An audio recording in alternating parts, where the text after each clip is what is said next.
வணக்கம் நண்பா. நம்மக்கிட்ட இருக்கிற சின்ன சின்ன காம்போனன்ட்ஸை வச்சு நாம் பார்த்தீங்கன்னா எல்இடி வழியாக ஒரு சாங்கை வந்துட்டு டிரான்ஸ்மிட் பண்ண முடியுமா அப்படின்னு பார்த்தீங்கன்னா கண்டிப்பாக பண்ண முடியுங்க. ஸோ அதான் நான் இங்கே செஞ்சுருக்கேன். இது எப்படி நான் பண்ணேன் அப்படின்றதுக்கான ஃபுல் வீடியோ நான் கொடுத்துருக்கேன். நம்ம சேனலில் செக் பண்ணிங்கனாலே அது இருக்கும். ஓகேங்களா? இப்போ வந்துட்டு நம்ம டெமோ பார்த்துலாமா? இங்கே என்சிஎஸ் சாங் வச்சுருக்கேன். இப்போ இயர்ஃபோனை பார்த்தீங்கன்னா கனெக்ட் பண்ணிக்கலாம். ஓகே, இப்போ கனெக்ட் பண்ணியாச்சு. ஸோ அந்த சாங்கை ப்ளே பண்ணுவோம். இங்கே எல்இடி பார்த்தீங்கன்னா க்ளோ ஆகிட்டுருக்கு. ஸோ இப்போ சாங் ஆன் பண்ணுவோம். இப்போ சாங் பார்த்தீங்கன்னா ப்ளே ஆகுது, ஆனால் சவுண்டு வராது. ஏன்னு கேட்டிங்கன்னா நமக்கு ரிசீவர் வந்துட்டு ரெடியாக இல்லைங்க. இங்கே வந்துட்டு சுவிட்ச் ஆன் பண்ணணும்.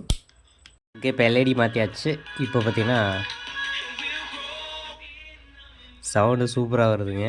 ஸ்பீக்கர் வந்துட்டு பக்கத்தில் வச்சு 2 பேப்பரை போட்டு காமிச்சது தான் உங்களுக்கே தெரியும் வந்துட்டு எந்த அளவுக்கு சவுண்டு வருது அப்படின்னு. அந்த பேப்பர் வந்துட்டு வைப்ரேட் ஆகும். ஓகேங்களா? இப்போ நான் வந்துட்டு சோலார் பேனலுக்கு நேராக லைட்டாக திருப்புறேன் எல்இடியை.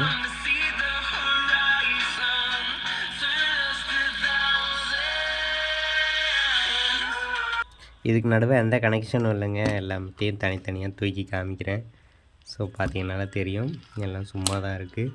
இது ஒரு தனி பேட்ச். ஓகேங்களா? இது ஒரு தனி பேட்ச்சு. இதெல்லாம் பார்த்திங்கன்னா ஒரு தனி பேட்ச்சு. இருந்தாலும் சாங் பார்த்திங்கன்னா இங்கேருந்து அங்கே கேட்கும் லைட்டு மூலமாக.